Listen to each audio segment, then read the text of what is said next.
Buen día, gentiles oyentes. Aquí Luis. Quería hacer un audio sobre el idioma español versus el idioma inglés, un poco en respuesta al video que hice de Borges hablando sobre este tema. Ese video fue muy interesante, muy visto, hubieron muchas respuestas de ustedes y me pareció un tema bastante jugoso como para expandirlo y también dar mi punto de vista sobre esa cuestión. Si bien recordamos, Borges dice que existe una especie de superioridad del lenguaje inglés sobre el español por la fuerza de las preposiciones, por tener también en sí al idioma germánico, es decir, ser una mezcla del idioma latino y germánico, y las palabras germánicas le dan más realidad porque están más cerca del sonido de la cosa, ¿no? Muchos monosílabos, muchas palabras que parecerían ser onomatopeyas o descripciones de la cosa. Se me viene a la mente crash, ¿no? Por ejemplo, crash. Ese sería un ejemplo. Gulp, como tragar, hundirse, ¿no? Lo deben haber visto en los dibujitos que se ponen clup, clup, clup, clup. Bueno, hay muchas palabras así que son de origen germánico. También él menciona cierta pesadez en el idioma español, en los adverbios que terminan en mente, que lo hacen más pesado y enfocarnos más en la parte mecánica de la palabra que de la palabra en sí. Por ejemplo, dice, decir lentamente, nos queda el mente muy presente. Bueno, ahí está, por ejemplo, otro problema. Las rimas indeseadas en español ocurren más fácil. Entonces uno tiene que manejar más sabiamente el idioma o estar mucho más atento, que en inglés no sucede. Bueno, eso fue un paréntesis. Pero volviendo a lentamente, luego tenemos slowly en inglés y no nos queda que el li, nos queda slow. Y también menciona Borges palabras que terminan en ado y otras terminaciones que se repiten que crean estas rimas involuntarias. Bueno, los oyentes de este canal, algunos decían que esto de lo gutural del inglés lo pone más del lado de las bestias que del lado de lo humano, que no era algo bueno. Otros estaban en desacuerdo en la evaluación final que hacía Borges, ¿no? De poner al inglés por arriba del español. Bueno, yo estoy totalmente de acuerdo con estas personas. Yo no coloco al inglés sobre el español. Por el contrario, lo quiero mucho a nuestro idioma. Yo he vivido 30 años ya en los Estados Unidos y parte de mi vida ha sido conservar y cultivar nuestro idioma, para mí y para mi hija también. Bueno, ya que estoy hablando de mí, menciono que yo no soy un lingüista, pero hace ya, sí, 20 y pico de años que trabajo de intérprete y traductor, y eso hace que haya estudiado bien la dinámica de estos idiomas y pueda decir algo desde ese punto de vista, ¿no? Por lo tanto, esta es una forma mía de valorizar al idioma, decir algunas cosas que me parece que faltaron en la exponencia de Borges, desde mi punto de vista, por supuesto. Quiero expandir y valorizar aquí a nuestro idioma en las cosas que realmente tiene de maravilloso. Si vamos a nuestro idioma, el genio de la lengua es la musicalidad, la elegancia, la claridad, lo amigable que es y otras cosas que quiero mencionar que no las oigo tanto y las voy a dejar para el final. La musicalidad, y esto es algo que menciona Borges, nos viene del latín. Es muy bella. Tenemos vocales abiertas. Al contrario del inglés, que es medio gutural, que tiene tiene sonidos prevocálicos. Y esto es algo que Borges en verdad critica en otro reportaje, cuando habla del inglés. Él piensa mucho en el inglés antiguo, el que él aprendió, que era más cercano al alemán y tenía vocales más abiertas. Entonces eso hace el relieve menos inhóspito. Volviendo al español, tenemos esas vocales abiertas. Son 5 nada más sonidos que tenemos, más, bueno, los diptongos, pero en sí las vocales son 5 sonidos. Es muy claro, uno no puede confundirse. En inglés hay 16 sonidos. Además de los 5 que tenemos que no llegan a ser tan abiertos como el nuestro, tienen otros que son intermedios, ¿no? Que es muy difícil y le cuesta mucho a alguien cuyo idioma natal no es el inglés aprender esos sonidos. Parte de la claridad del español es que contiene palabras multisilábicas. El inglés tiene un arsenal monosilábico impresionante. Entonces las palabras corren. Dog, cat, ¿no? Perro y gato, ¿no?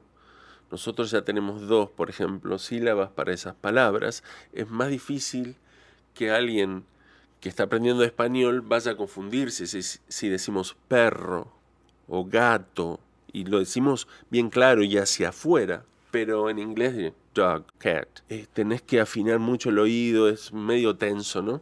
Esa es parte de la claridad y yo también le diría amigabilidad. También, al ser muy fonético, es también muy hospitalario para el que lo aprende, ¿no? O sea, aprendete el sonido de las letras y aplícalos y estás escribiendo, así de simple. Salvo las H, salvo los acentos, bueno, pero en general uno ya está ahí metido. El inglés, por otro lado, no es tan fonético, ya vimos. Además, al venir del alemán, tiene sonidos que provienen de combinación de letras que hasta los angloparlantes dicen, ¿por qué esto se pronuncia así y no así? Lo tenés que aprender de memoria. La musicalidad y la elegancia del español no es una cuestión menor. Y eso para mí es definitorio. Yo no pondría por encima a un idioma que me suena muy gutural o cerrado, no suena lindo. El inglés tiene un sonido de gárgara a veces, ¿no? Es para adentro, ¿no? Sin embargo, el español es más generoso, tiene relieves, la musicalidad es importante. Otra cosa que tiene el español es la fuerza verbal, es decir, la fuerza de los verbos, porque tenemos las conjugaciones heredadas del latín. Y entonces, bueno, tenemos toda esa especie de laberinto, ¿no? De pluscuamperfecto, imperfecto, pretérito no sé cuánto. Bueno, hay que aprenderlo eso.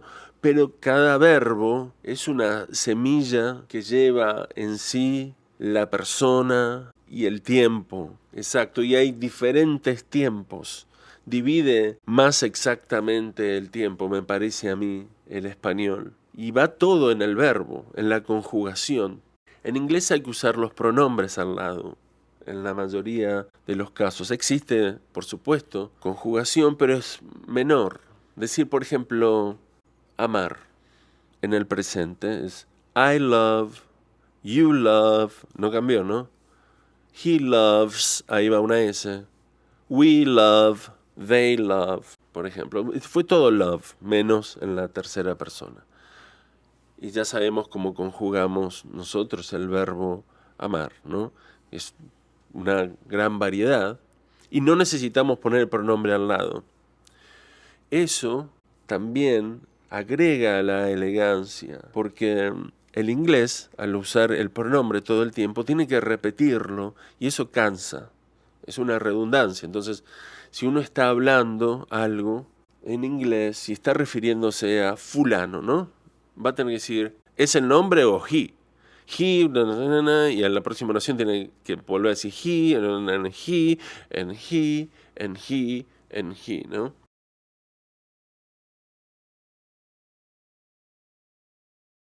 Por esta misma razón de su elegancia, el español es más vulnerable a toda repetición.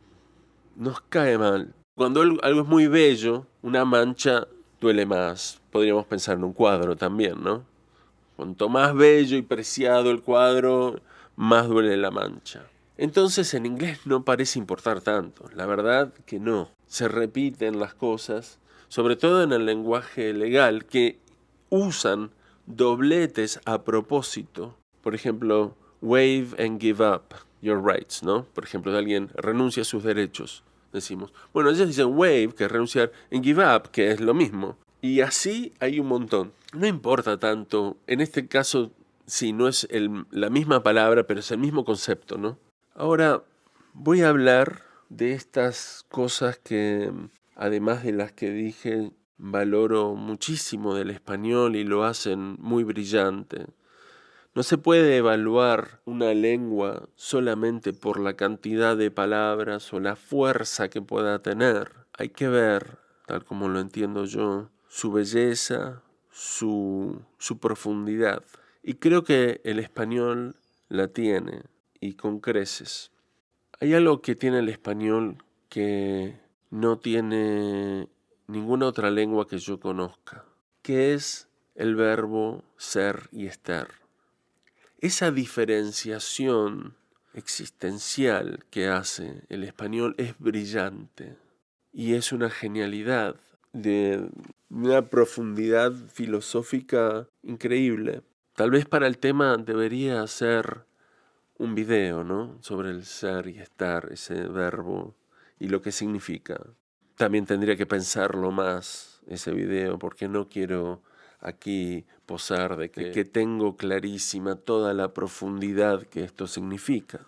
La diferencia del ser y el estar establece una diferenciación entre la esencia y la existencia, la instalación en la existencia. Es decir, el ser es lo estable en nosotros, lo profundo, lo que somos. Y el estar es cómo habitamos y la circunstancia en la que estamos, que no afectan necesariamente al ser. Es decir, ilumina la dinámica de nuestra existencia, esa dualidad de lo que somos en lo más profundo y el vivir, el instalarse, el habitar la realidad de diferentes maneras.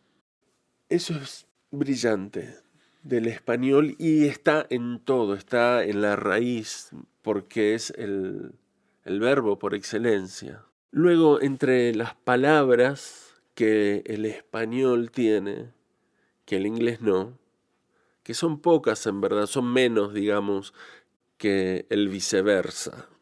El inglés tiene muchísimas formas de decir cosas que el español lo tiene que decir con varias palabras.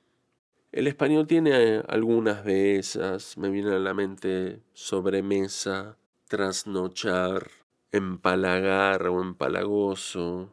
Hay otras palabras así, no son muchas, pero hay una que vale por todas, que es la mirada. Eso no existe así en inglés. No puedes decir the look. The look es como la apariencia también. No, ahí está el foco también de nuestra cultura y de la profundidad del lenguaje. La mirada. Me gustó su mirada, me enamoró su mirada, ¿no?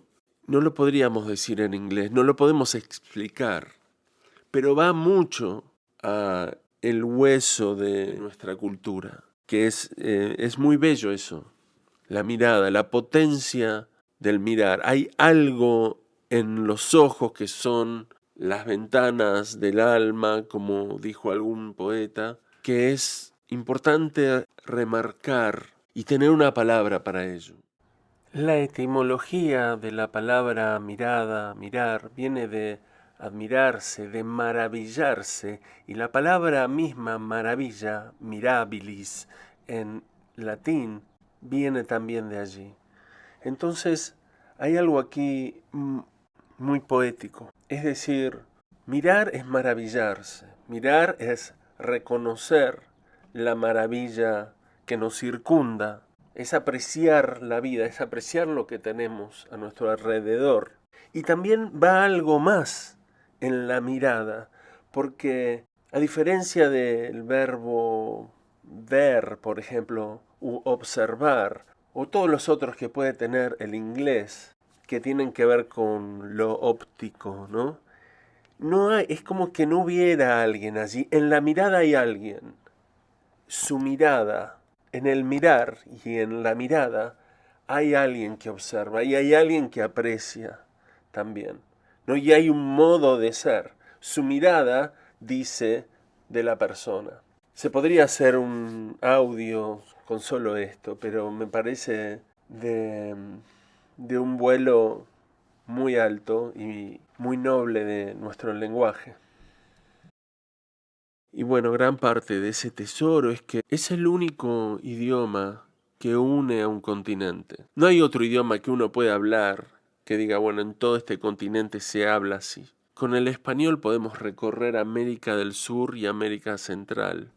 Podrían ser dos continentes para los que consideran América Central como un continente separado, pero yo no. Es todo uno, es una gran extensión en la que compartimos este idioma y ahí está también la riqueza, todos los colores que nacen de allí. Es una maravilla. Dije un continente, pero sabemos que se extiende, se puede hablar también en España, en los Estados Unidos también. Acá hay una nación hispana dentro de este mismo país. Hasta en África, hay un país en África que se habla español. Guinea Ecuatorial, que era parte de España que éramos. Por todas esas razones yo amo el idioma español y quería hacer este videíto. Me gustaría escuchar qué es lo que piensan ustedes de este tema y espero que hayan disfrutado este audio y que tengan un muy buen día. Saludos.